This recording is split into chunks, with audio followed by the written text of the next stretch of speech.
Margaret was a wealthy woman married to a successful businessman, Daniel. They lived in a grand house in the heart of the city, where everything seemed perfect from the outside.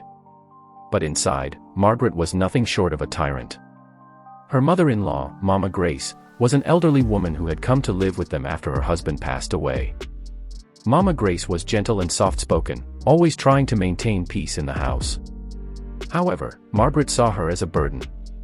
She constantly belittled the old woman, giving her the worst room in the house and treating her like an outsider. Whenever Daniel was around, Margaret pretended to be kind, but the moment he left for work, her cruelty showed. "You're too slow, Mama Grace. Can't you move faster?"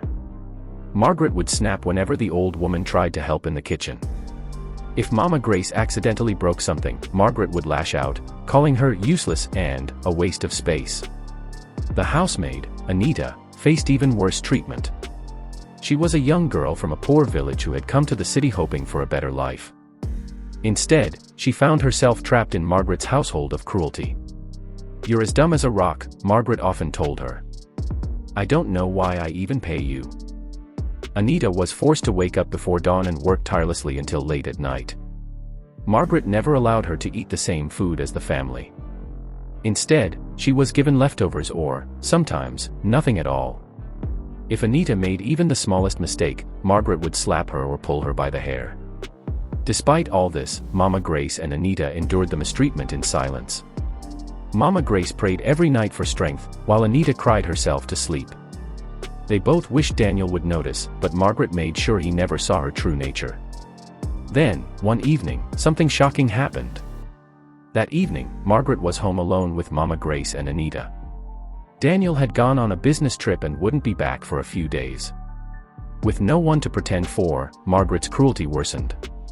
"Anita," she shouted. "Didn't I tell you to iron my dress? Do I have to repeat myself like you're a child?" "I'm sorry, madam. I was cleaning the..." Before Anita could finish, Margaret slapped her so hard that she stumbled backward. Mama Grace, who had been sitting in the corner knitting, gasped. "Margaret, that's enough," she said firmly. "She's just a child." Margaret turned sharply toward the old woman. "And what will you do about it? You're both useless." Just as she was about to continue her rant, the lights flickered.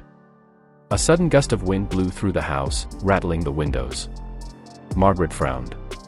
The doors were locked, and there was no storm outside. Then, a loud bang came from the kitchen.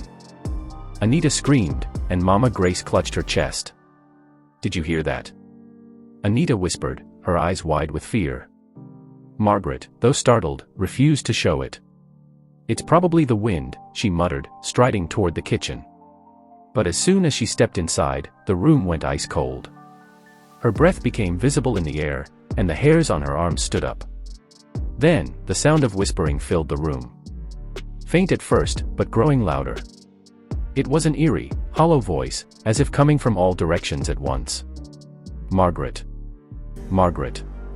Why do you mistreat those who have done you no harm?" Margaret froze. Who's there?" she demanded, her voice trembling. The whispers turned into laughter, cold and mocking. Suddenly, the cabinets flew open, dishes crashing to the floor. The stove turned on by itself, flames rising unnaturally high. Margaret let out a scream and bolted from the kitchen. She ran back to the living room, her heart pounding. "Did you see that?" she gasped. But before Mama Grace or Anita could respond, the front door burst open on its own.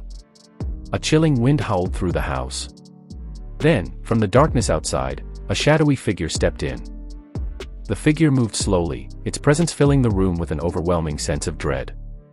It was tall, draped in darkness, with no visible face, just an eerie, shifting void where a face should have been. Margaret's legs trembled as she stumbled backward. "Who are you?" she choked out. The air grew heavier, pressing against her chest like an invisible weight. The voice returned, deep and echoing, surrounding her from all sides. "You have tormented the weak. You have mistreated those who showed you kindness. Now, you shall feel their pain." Margaret's eyes darted to Mama Grace and Anita, who were clutching each other in fear. They looked just as terrified, but the figure's focus was solely on Margaret. Suddenly, an unseen force yanked her off her feet. She screamed as she was lifted into the air, her body twisting painfully as if invisible hands were gripping her limbs. Then, the cold seeped into her skin, deep, unbearable, as if her very soul was being drained. "Please. Stop," she shrieked, tears streaming down her face. "I'll change. I swear." The figure tilted its head, as if considering her words. Then, the voice whispered one last thing. "Let them decide." And just like that, Margaret crashed to the floor. The figure turned to Mama Grace and Anita, waiting. Mama Grace, despite all she had endured, had a heart full of mercy. She knelt beside Margaret, who was now sobbing and shivering uncontrollably. "Let her go," she whispered.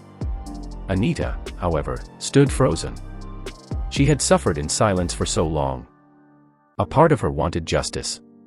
But when she looked into Margaret's terrified eyes, she saw someone who was already broken. Finally, she nodded in agreement with Mama Grace. The figure slowly faded, its darkness dissolving into the air. The weight lifted, and the house became silent once more. But something had changed. Margaret lay on the floor, staring blankly ahead. Her once sharp, cruel eyes were now wide with horror.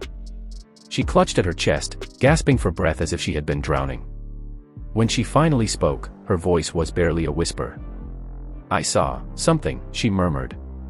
"It showed me." She shuddered violently and buried her face in her hands. "I felt what they felt. Every slap. Every insult. Every tear they shed." Mama Grace sighed. "Then perhaps now, you understand." From that night on, Margaret was never the same. She no longer raised her voice or lifted her hand against anyone. She treated Anita with kindness, ensuring she had proper meals and rest. She cared for Mama Grace like a true daughter, sitting with her for long hours and seeking forgiveness. But though Margaret changed, the fear never truly left her. Some nights, when the house was silent, she would wake up in a cold sweat, hearing the whisper in the darkness. "Remember." Margaret never spoke of that night to anyone, not even Daniel when he returned from his trip. But something in her had shifted permanently. She was no longer the arrogant, cruel woman who ruled the household with an iron fist. Now, she moved carefully, her eyes constantly darting around as if expecting the shadowy figure to return. Anita noticed at first, the way Margaret flinched at sudden noises, how she hesitated before speaking harshly. The once commanding woman now lowered her voice, her hands trembling whenever she tried to scold someone. It was as if the experience had left an invisible mark on her soul. One evening, as Anita was clearing the dinner table, Margaret hesitated before speaking. "Anita," she said softly. Anita looked up, surprised. Margaret had never called her name without anger before. "Yes, madam." Margaret swallowed hard. I'm sorry," she whispered. The words seemed to cost her, but she forced them out. "For everything." Anita froze, her hands gripping the plate she was holding. For a moment, she didn't know what to say. Then, with a deep breath, she nodded. "Thank you, madam." But Margaret's redemption wasn't as simple as an apology. The past could not be erased overnight. One evening, as she walked past Mama Grace's room, she overheard the old woman praying. "Lord, let her heart be truly changed. Let her kindness be real, not just out of fear." Margaret's chest tightened. Was she truly becoming a better person, or was she only acting out of terror? She didn't know the answer herself. That night, she had another dream. She stood in the middle of the living room, but the house was dark and empty. A cold wind howled through the halls, and the same whispering voice echoed around her. "Your change must be true, Margaret. Not out of fear. Not out of guilt. Only then will you be free."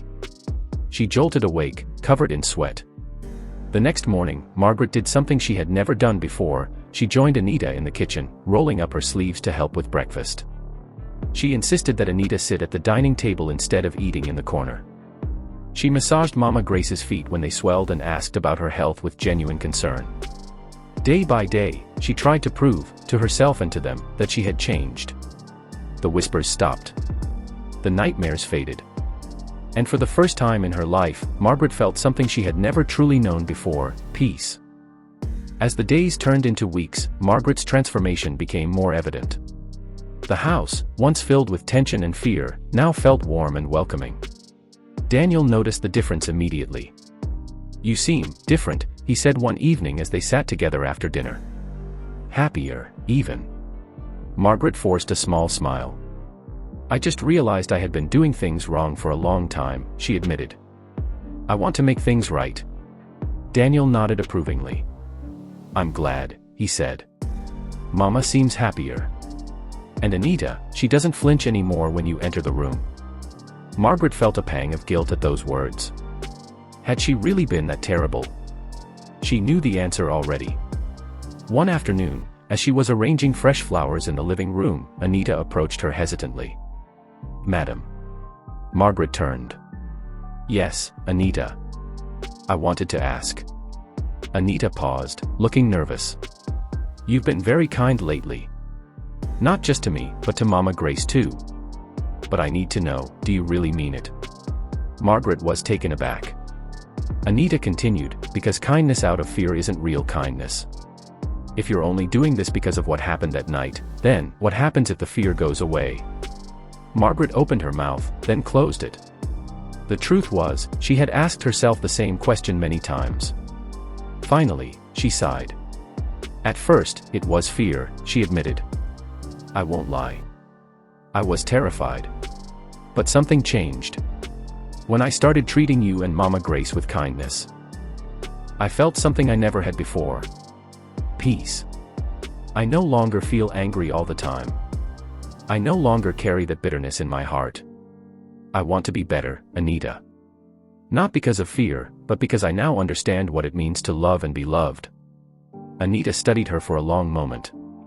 Then, slowly, she smiled. "Then I believe you, madam." That night, Margaret slept without nightmares for the first time in years. She never saw the shadowy figure again. But deep in her heart, she knew, whatever it was, wherever it came from, it had given her a second chance. And this time, she would not waste it. We have gotten to the end of this story. Kindly like and subscribe for more.